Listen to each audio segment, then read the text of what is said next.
do you feel? Good. Okay, let me answer something. Very casually, how many of you like mathematics from your childhood itself? So you like the most? Okay.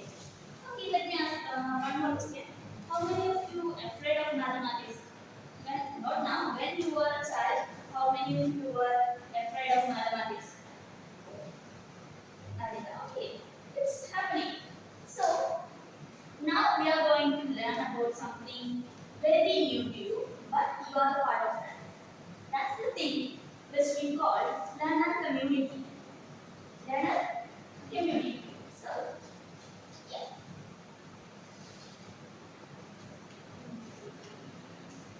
Here, this is a comparison between a traditional classroom and a learner community. Okay. In our traditional classroom, we all are well aware about what is happening in a traditional classroom, right? The teacher is talking and the student is actively or passively listening to that things. In a mathematics classroom, the teacher is teaching some formulas and all, and the students are noting down and they are learning that. What is happening? That is the thing which is happening in the traditional classroom. That is called unidirectional, teacher to student. Okay. It is focusing on mathematical formulas, learning or acquiring mathematical knowledge, which is in the curriculum only. Whether we move to the learner community, it is a multi-directional. You guys are thinking about she directly started comparison. Why she is not going to tell what is learner, right? From the comparison, you can understand what is learner community. In learner community, it is multi-directional. From teacher to student, student to student, student to teacher, everyone. If you are going to shop, like Vignesh is going to candy and brought 10 Burberry and he's paying. So, what is happening there? He's paying money. Paying money is a mathematical activity, right? Yeah. So, from our surroundings, we can find many mathematical activities. Everyone is included in the mathematical community as well.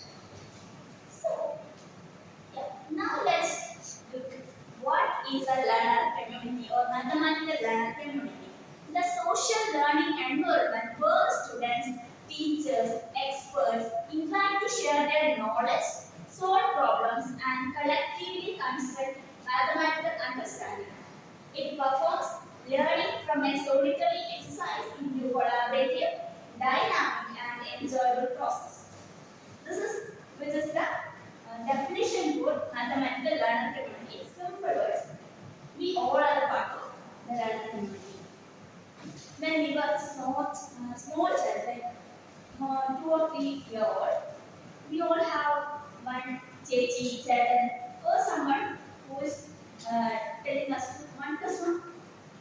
Say 1 plus 1 is 1 for me. You say you will say, but 1 plus 1 is for 1 is for me. Right? So in learner community, the chechi is also involved, and the teacher who is telling about integration, differentiation, and all the huge mathematical concepts are also included in the learner community. The security guard or the bus driver, even if who is talking with us from another class also part of this community, because we all are using some kind of mathematics in our daily life. Okay. So, yeah. In the mathematical community, there are four main points, that is active participation, mutual growth, shared goals, and flexible context. This is the active participation means we all are actively participating in the learning community. No one is passive in that process because we are asking questions, we are solving problems, everything is active participation, then mutual growth. In the part of learner community, mutual growth is there because I am asking questions and doing problems along with Navita and Lakshmi, and we three are drawing. We three are learning that mathematical concept. Okay. Then shared goals. We three have a share one goal to achieve that. We are solving the integration problem, and we three are learning that together. So we have the same goal and flexible context. In learner community, there is no curriculum. We are learning integration only, no differentiation, integration, even the simple mathematics like counting, everything is the part of that.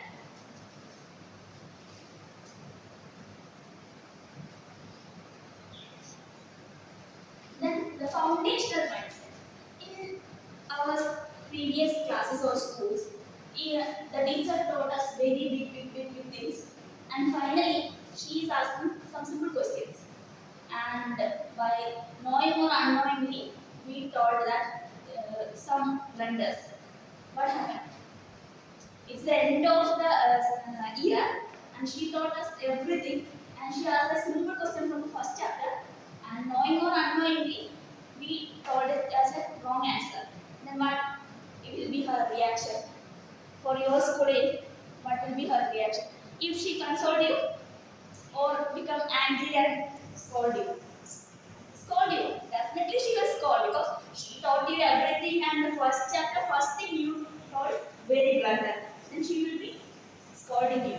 But in our learner community, what is the greatest thing is that in our learner community, what is the greatest thing is that the greatest thing in math learner community, the mistakes are viewed as valuable data points for discussion rather than failures. We don't judge by that blunders. We use that answers as data point to discuss on that. Why the child told that answer for that question? Like I told no 1 plus 1 is 1 for me. Then they are after thinking why she told always telling that 1 plus 1 is 1. Is there any reason for me? I'm having the result. These all things are mine now. I'm the only one who is having all this. So it's all mine, so it's fine. That's the my concept that it's, everything is mine, so I'm the only one, so it's mine. Like that, there will be some mathematical result or some like stupid results also there. But we don't say it's a stupid one, but we also take that one to think maybe there is a good ideas coming from that also. In mathematics, there is several ways to get that one answer. So every word needs us for many laws. Only we are not going to this part only. We will go by that way to this cube. Okay. Now let's move to the core ideas. The core three ideas are that are peer learning, group work, and math circle. Yeah. The first one is peer learning. I already explained you that peer learning is studying together. Like we all are studying together in classroom as well as hostel also. I have doubt in my one problem. I'm going to Shripriya, and me and she sitting together and solving that problem. And some point we got stuck. Then we go to Navneela, and she is explaining to us that peer learning. So because we are all in the peer group, and more knowledgeable one is helping us to learn, and we all three are getting to the same point of level of knowledge, that is you are learning. In this method action, think, pair, share. Simply, first we think about, first I write the problem and thinking, and somewhat I don't know how to do this. Then I went to Sripriya. Oh, she read it, and she and me together doing that problem. In some point, we go to step. That's the thing, pair and share. And then we are going to Namira, and she's explaining that the group work. From one person to two, and then it's going up. Next one is zone of proximal development, which is we already learned in our psychology paper. So, the peer learning is effective because a student can master concept with the guidance of a capable peer that they would not master alone. It builds a scaffold for new knowledge. Okay. Then the second one is group work. The concept of group work is group worthy. So in single person can't do the problem, but many can make this possible. we got our project as group because a single person can't do that all works together. So that's why we got the project group wise. Here also to arranging all the charts, models, taking class, everything can be done by myself. So that's why I have my group members there. One is taking the charts, one is arranging the exhibition, one is taking the class, one is taking the PPTs, and everything is in the group work. The task must be too complex for a single person, then only we go to the group manner. Yeah. The key concept is assigning roles. In group, we will be assigning roles to each person. So, for my role is to communicate with the Dana community. Vikas' role was to conduct an exhibition. Like Vignesh's role was he was talking about maths class. So everything is joined. Okay. And the third one is maths circle, which you will be very familiar with that maths circle. Like in our school now, my school was the maths circle. It's called a group of people which they are very passionate towards maths and they are solving problems. Okay, for that now there is no curriculum and it is not meant for preparation for the mathematical tests and all. It was just simply for positive attitude towards mathematics. They will be creating some maths dramas, maths exhibitions. They use mathematics to get students very familiar and very free to mathematics. They make the students to know mathematics is not a huge rock. It's simple flower. We can all love that flower. Mathematics is very simple.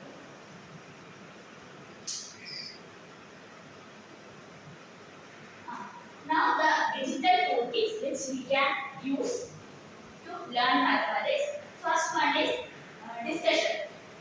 We can use discussion forums such as Discord, Stack Exchange to make our mathematical knowledge to share. Like Discord is an online platform which we can use to game. Using gaming, through gaming we can provide our knowledge in mathematics. Like many areas are there. Mathematics and I think show you want to.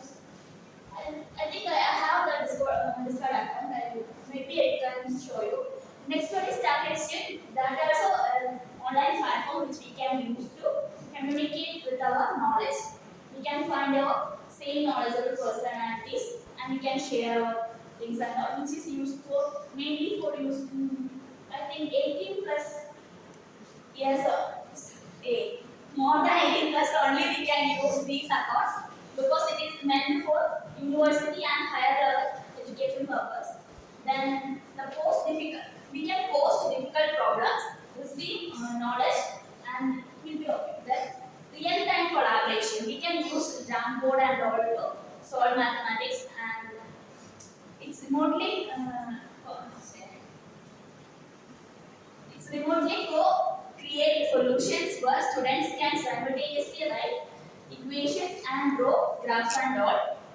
Then gamification, that we all know. We know how to use Kahoot, how to use Lookit and all. Then community and support. We can use instant messages like WhatsApp, Instagram, everything for our learning purpose as well. Now we are moving to the benefit part. So there are two types. The benefits we can classify into two types. That first one is cognitive benefits, which enhance how students think and reason in mathematics. Second one is affective benefits, which is improving how students feel towards mathematics. Okay.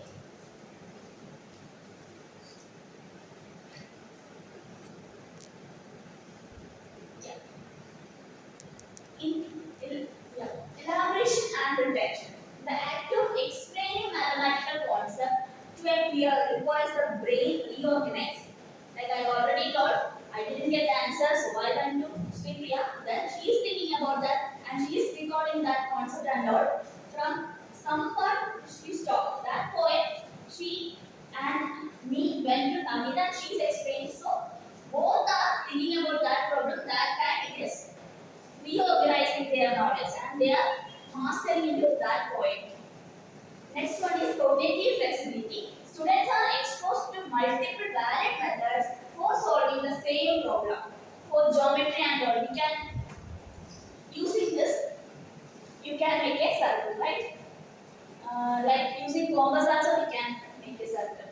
So making a circle is the aim. We can use several methods to draw that one or making that. So we can make several ways too. I already told you that. Two. In mathematics there are several rows for one solution. Then deeper understanding. When we think about that topic itself, we will be getting more and more knowledge and we are going to deeper to that one. So it is a cognitive benefit. Next one is increase the motivation and confidence. We are solving a hard problem. Huh? Imagine you are solving a hard problem. It is very time taking. At last you find the answer. What will be your feeling? You will be relaxed and feeling very happy that you solved a hard problem and you got a good answer. It will be very relaxing to your life. That is a motivation. So in the very toughest chapter, I completed the toughest chapter and I know everything in the chapter. Then the easy chapters are very easy for me, right? Yeah. So it gives us the motivation to learn more and more. So reduce math anxiety. If you are in a collaborative setting, the perceived risk of failure is shared among the group rather than isolated to the individual, creating a safer environment for taking intellectual risk. Simply, you are doing the problem and you got wrong, and you will be getting sad, right? Yeah, you are spending hours and hours, it's still getting too wrong, then you will be getting sad. If you are not good, you are getting wrong, but the other one is getting half good, then you will be discussing and reworking together, then you will be getting an answer. It will make you to getting somewhat and less anxiety. Then the sense of belonging. Students who feel they are the part of supportive community, they are more likely to persist through the difficult materials. This is a crucial in subjects where the struggle is necessary part of learning. Everywhere there is a struggle to learn, but we can learn it simply when we are the part of a group. The last point is peer accountability. What we are learning together, friends are helping us a peer accountability. Yeah. What is the result? What is the result of learner community means? The result is the deeper conceptual understanding. Because we are in the group and we are thinking about the same topic several times. So you will be mastering that topic. That's why the deeper conceptual understanding. Then our problem solving skill will be enhanced. Then we will be having a strong communication because I'm asking to speak here, Amida, then DP and everyone. So we will be having a teamwork and a strong communication as well. Then it will be increasing our self-confidence. Then sustained interest in mathematics will be an inclusive learner environment will be created. So this is the last slide. I'm going to conclude with my words. By combining a vision of collaborative discourse with a practical blueprint of pure learning group work and technology, we unlock the way of students who are not only more knowledgeable but also more confident, motivated, and collaborative. This transforms mathematics learning from performance into shared exploration. So in mathematics learner community, simply we can say we don't judge. We just simply make them to think more and more to love mathematics. The learner community will help us to love mathematics, and thank you.